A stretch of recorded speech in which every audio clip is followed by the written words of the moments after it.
பார்த்தீங்கன்னா அல்வா நமக்கு ரெடி ஆயிடுச்சு. பதம் நமக்கு கரெக்டாக இருக்குது.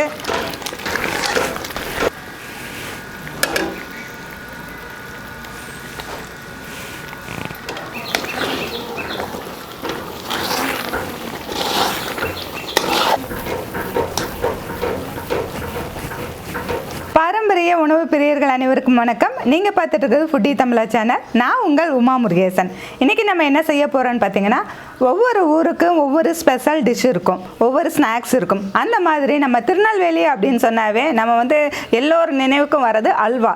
அந்த திருநெல்வேலி அல்வா நம்ம வீட்லேயே எவ்வளோ ஈஸியாக எவ்வளோ டேஸ்டியாக எப்படி செய்கிறதுன்னு வீடியோவில் சொல்லியிருக்கேன். வீடியோ கடைசி வரைக்கும் பாருங்கள். ஃபுட்டி தமிழா சேனலுக்கு சப்ஸ்கிரைப் பண்ணலைன்னா சப்ஸ்கிரைப் பண்ணிக்கோங்க. வாங்க வீடியோக்குள்ளே போகலாம். வீட்டு முறையில் தயாரிக்கப்பட்ட அனைத்து மசாலா பொருட்களும் ஃபுட்டி தமிழா சேனல் மூலமாக நானே என் கைப்பட வறுத்து தரமாகவும் சுவையாகவும் நான் கொடுத்துட்ருக்குறேன்.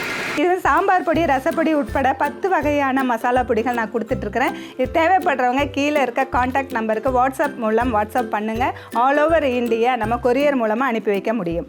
இப்போ நம்ம திருநெல்வேலி அல்வா, அதாவது கோதுமை அல்வா செய்யறதுக்கு தேவையான பொருட்கள்: 1/2 கிலோ கோதுமை, 1.25 கிலோ சர்க்கரை, 50 கிராம் முந்திரி, 1 டீஸ்பூன் ஏலக்காய் தூள், 3/4 கிலோ நெய். இப்போ நம்ம கோதுமை அல்வா செய்கிறதுக்கு 1/2 கிலோ கோதுமை எடுத்திருக்கோம். இது வந்து மாவு கோதுமை தான் எடுத்திருக்கேன். இதுலேயே பார்த்தீங்கன்னா சம்பா கோதுமைன்னு இருக்குது. அதில் வந்து இன்னும் நல்லா டேஸ்ட்டாக இருக்கும். இப்போ நம்மக்கிட்ட சம்பா கோதுமை இல்லை. இந்த கோதுமையிலேயே ரொம்ப டேஸ்ட்டாக நம்ம செய்யலாம்.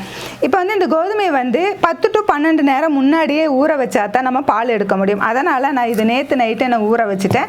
இந்த ஊற வச்ச கோதுமையை மிக்ஸி ஜாரில் போட்டு தண்ணி ஊற்றி அரைச்சி நம்ம கோதுமை பால் எடுத்துக்கலாம். இப்போ இந்த கோதுமையை 10 to 12 மணி நேரம் முன்னாடியே நம்ம ஊற வச்சா தான் கோதுமை பால் எடுக்க முடியும். அதுக்காக நான் கோதுமையை நேற்று நைட்டே நான் வந்து ஊற வச்சு எடுத்துக்கிட்டேன். இந்த கோதுமையை தண்ணி ஊற்றி மிக்ஸி ஜாரில் போட்டு நல்லா அரைச்சிட்டு கோதுமை பால் எடுத்துக்கலாம்.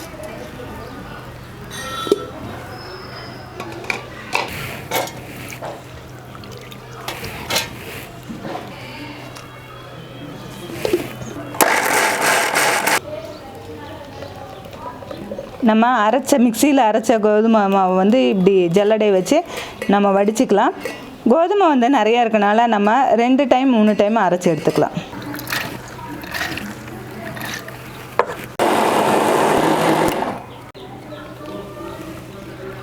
நம்ம ஜல்லடையில் ஊற்றிட்டு நம்ம ஒரு ஸ்பூன் வச்சு இப்படி பண்ணோம்னா பாலெல்லாம் கீழே இறங்கிடும், மேலே வந்து சக்கை நின்றும்.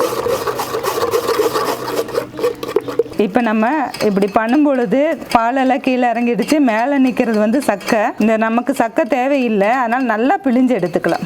இப்படி பண்ணும்போதே பாருங்கள், மேலே அப்படியே உருண்டு வந்துடுது அந்த சக்கையெல்லாம். இப்போ பார்த்தீங்கன்னா எல்லா பாலும் புழிஞ்சிட்டோம்னா இந்த சக்கை வந்து இந்த மாதிரி கையில் ஒட்டவே ஒட்டாது, இந்த மாதிரி வரும். இந்த சக்கை வந்து நமக்கு தேவையில்லை. பாலை புழிஞ்சிட்டு சக்கையை எடுத்துடலாம். இப்போ நம்ம எல்லா கோதுமையும் அரைச்சிட்டு நம்ம பால் எடுத்தாச்சு. இந்த பால்லையும் பார்த்திங்கன்னா நம்ம ஜல்லடையில் வடித்ததுனால கொஞ்சம் அந்த பிறுபிறுன்னு இருக்கும். இது மறுபடியும் வந்து இந்த மாதிரி ஒரு காட்டன் கிளாத்தில் நம்ம நினச்சிட்டு அதே ஜல்லடையில் போட்டுட்டு நம்ம இன்னொரு டைம் வந்து வடித்து எடுத்துக்கலாம். அதையும் இப்படி இந்த மாதிரி வடிக்கணும். இப்படி பொறுமையாக வடித்தோம்னா எல்லா சக்கையுமே வந்துடும் நமக்கு.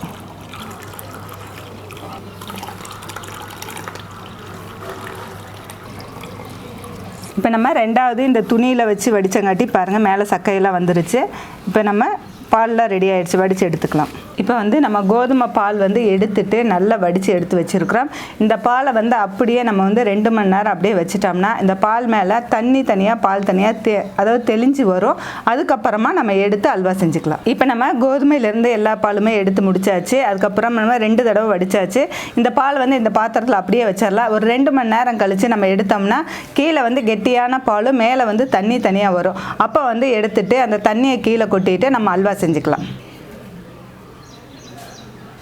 நம்ம இப்போ கோதுமை பால் ஆட்டி வச்சு 2 மணி நேரம் ஆகிடுச்சு. அதை அப்படியே வச்சுருக்கும் பொழுது கீழே கெட்டியான பால் மேலே வந்து தண்ணி தனியாக தெளிஞ்சு நிற்குது. அந்த தண்ணியை நம்ம வந்து வடித்து எடுத்துக்கலாம். இப்போ வந்து நம்ம தண்ணியெல்லாம் தனியாக வடித்து எடுத்தாச்சு. இப்போ இந்த பாத்திரத்தில் பார்த்திங்கன்னா கெட்டியான பால் வந்து கீழே நிற்கிது. இதை வந்து நல்லா இப்படி கலந்து எடுத்துக்கிட்டு இதை வந்து நம்ம அளந்து எடுத்துக்கலாம். எவ்வளோ பால் இருக்குன்னு நம்ம அளந்து எடுத்துக்கலாம். நமக்கு 3/4 கப்பு பால் கிடச்சிருக்கு. இதுலேயே பார்த்தீங்கன்னா இந்த கப்புலேயே 3 கப் அளவு நம்ம தண்ணி சேர்த்துக்கலாம். இப்போ வந்து அந்த தண்ணியை வந்து நம்ம புளிப்புத்தன்மை இருக்குங்கிறனால அந்த தண்ணியை எடுத்துட்டு அதுக்கப்புறம் இந்த கப்பில் அளந்துட்டு புதுசாக நம்ம வந்து 3 கப்பு தண்ணி சேர்த்த போகிறோம். அது எதுக்குன்னு பார்த்தீங்கன்னா அந்த கோதுமை மாவு வந்து நம்ம அடுப்பில் வைக்கும்போது சீக்கிரமாக வந்து இதாகிடும், கெட்டியாயிரும். அதனால் அந்த தண்ணி இருக்கும்போது நல்லா வெந்து வரும். அதுக்காக நம்ம 3 கப் தண்ணி சேர்த்துறோம்.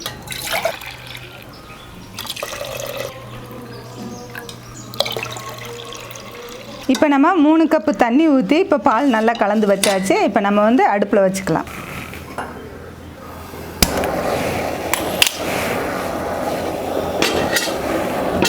அல்வா செய்கிறதா இருந்தால் நம்ம வந்து அடிகனமான பாத்திரம் தான் யூஸ் பண்ணணும். நம்ம கொஞ்சமாக செய்கிற மாதிரி இருந்தால் நான்ஸ்டிக் பாத்திரம் இருந்தால் ரொம்ப நல்லாயிருக்கும். ஆனால் நம்ம இப்போ அதிகமாக செய்கிறனால நான் இப்போ அடிகனமான வடசட்டி வந்து வச்சுருக்கேன். நான் இதில் வந்து நம்ம எடுத்து வச்சுருக்க பாலை ஊற்றிட்டு நம்ம கைவிடாமல் கலரணும். பால் ஊற்றும் போதே நமக்கு என்ன ஆகும், கட்டியாயிரும். அதனால் கைவிடாமல் கலரணும்.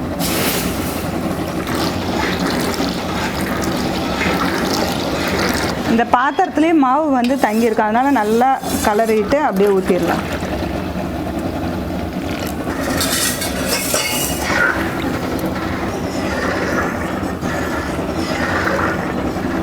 இப்படியே நம்ம கைவிடாமல் கலரிக்கிட்டே இருந்தோம்னா நம்ம ஒரு 10 நிமிஷம் கலரும்போது பால் கொஞ்சம் திக்காக வரும். அது மாதிரி அல்வாவுக்கு வந்து எப்பயுமே கைவிடாமல் கலரணும்.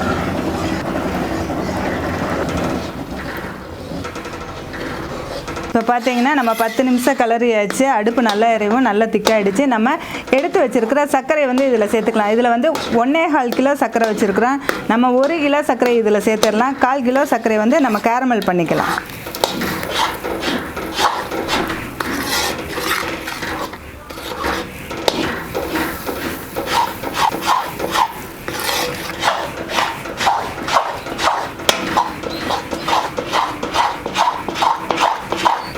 இப்போ வந்து நமக்கு திக்காயிட்டு இருக்குது. நம்ம வந்து நல்லா கலர்ட்டு வேகட்டும். கோதுமை மாவும் சர்க்கரை எல்லாம் கலந்துருக்கு. இப்போ இந்த அடுப்பில் வச்சுட்டு நம்ம கேரமல் பண்ணிக்கலாம் சர்க்கரை. இது கலர் நம்ம வந்து அல்வாக்கு வந்து கலர் பொடி எதுவும் சேர்த்தாமல் நம்ம வந்து சர்க்கரையே வந்து நம்ம கேரமல் பண்ணிக்கலாம். நம்ம இந்த அடுப்பில் ஒரு 1/4 கிலோ சர்க்கரையை சேர்த்துக்கலாம்.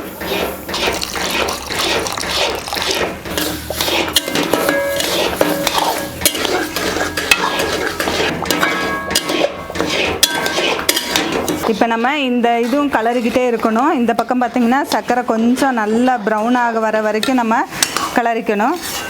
இப்போ நல்லா சர்க்கரையெல்லாம் கரைஞ்சி கொஞ்சம் ப்ரௌன் ஆனோடனே நம்ம ஆஃப் பண்ணிக்கலாம். இது வந்து கைவிடாமல் கலரிக்கணும் இந்த பக்கமும்.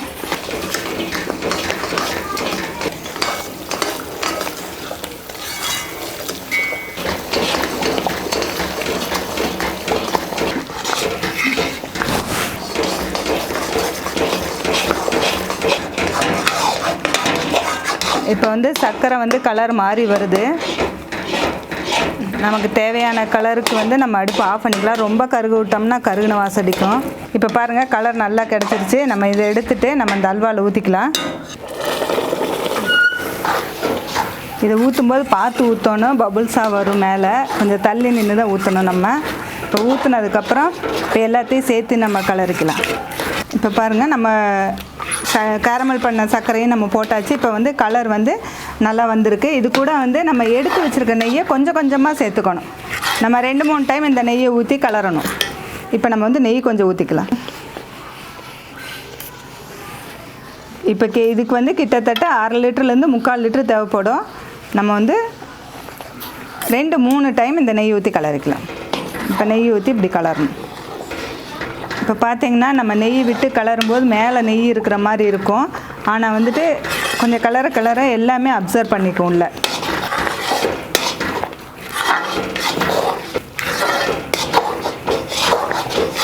இப்போ பாருங்கள் நம்ம ஊற்றின நெய் எல்லாமே அப்சர்வ் ஆகிடுச்சு. இப்போ வந்து இந்த நல்ல அல்வா பதம் எப்படி ஆகுதுன்னா இந்த பபுள்ஸ் எல்லாம் அடங்கி வரும். நல்லா வெந்ததுக்கப்புறம் சுருண்டு வர வரைக்கும் நம்ம கலரணும். மறுபடியும் இன்னும் கொஞ்சம் நெய் ஊற்றிக்கலாம்.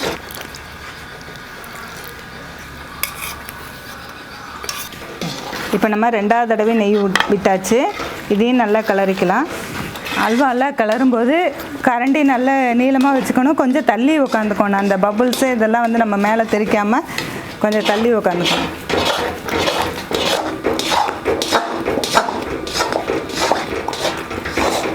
இப்போ பாருங்கள் 2வது டைமும் நம்ம நெய் விட்டாச்சு. நல்லா கலரும்போது நெய் நல்லா அப்சர்வ் ஆகிடுச்சு. இப்போ ஒரு 5 நிமிஷம் நல்லா கலரி வந்தாச்சு. இப்போ நம்ம சர்க்கரையும் போட்டாச்சு. சர்க்கரை நல்லா கரைஞ்சி வந்துருச்சு. இப்போ கிளறும்போது நம்ம எடுத்து வச்சுருக்க ஏலக்காய் பொடியை சேர்த்துக்கலாம். இப்போ வந்து 2வது நெய் ஊற்றியும் 10 நிமிஷம் ஆகிடுச்சு. இப்போ வந்து இன்னும் கொஞ்சம் நெய் ஊற்றிக்கலாம்.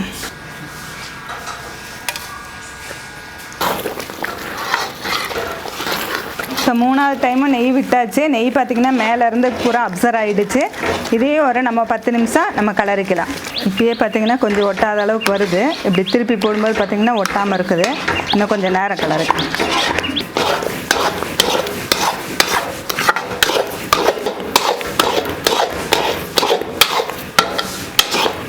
இன்னும் கொஞ்சம் நெய் சேர்த்துக்கலாம். இப்போ இந்த அல்வாவுக்கு நம்ம 1/2 லிட்டர் வந்து நெய் சேர்த்துருக்கோம். நம்ம இப்போ பார்த்திங்கன்னா அல்வா நமக்கு ரெடி ஆகிடுச்சு.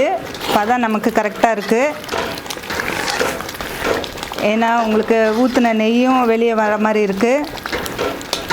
பபுள்ஸும் கொஞ்சம் வந்து ரொம்ப பெருசாக இல்லாமல் கொஞ்சம் இதாக இருக்குது. நமக்கு பாத்திரத்துலேயும் ஒட்டாமல் வருது.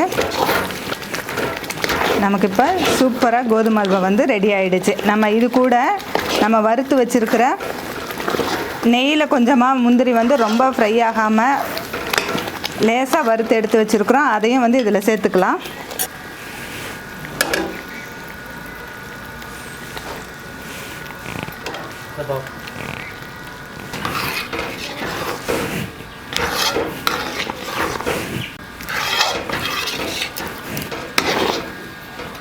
இப்போ நம்ம முந்திரியும் சேர்த்தாச்சு.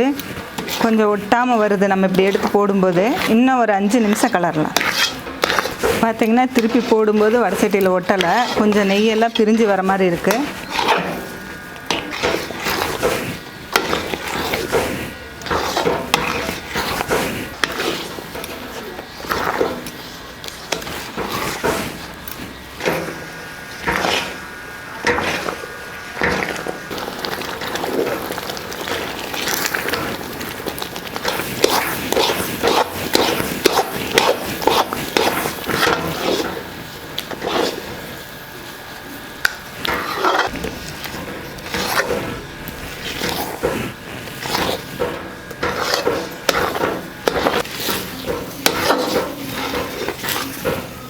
இப்போ பார்த்தீங்கன்னா அல்வா பதம் வந்துட்டுருக்கு. இப்போ ரெடி. இப்படி எடுத்து போடும்போது வடசட்டியில் ஒட்டாமல் அப்படியே வருது.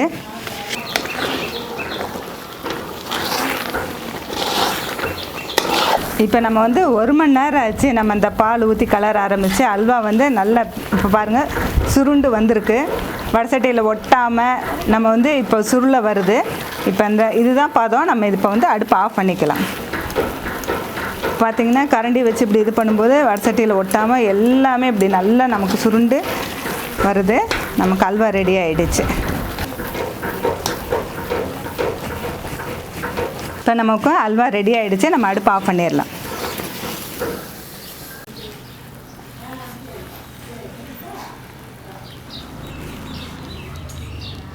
இப்போ பாருங்கள் நம்ம அடுப்பு ஆஃப் பண்ணியாச்சு. அல்வா வந்து நமக்கு சூப்பராக ரெடி ஆகிடுச்சு. நம்ம வீட்லேயே திருநெல்வேலி அல்வா, அதாவது கோதுமை அல்வா சூப்பராக நம்ம ரெடி பண்ணியாச்சு.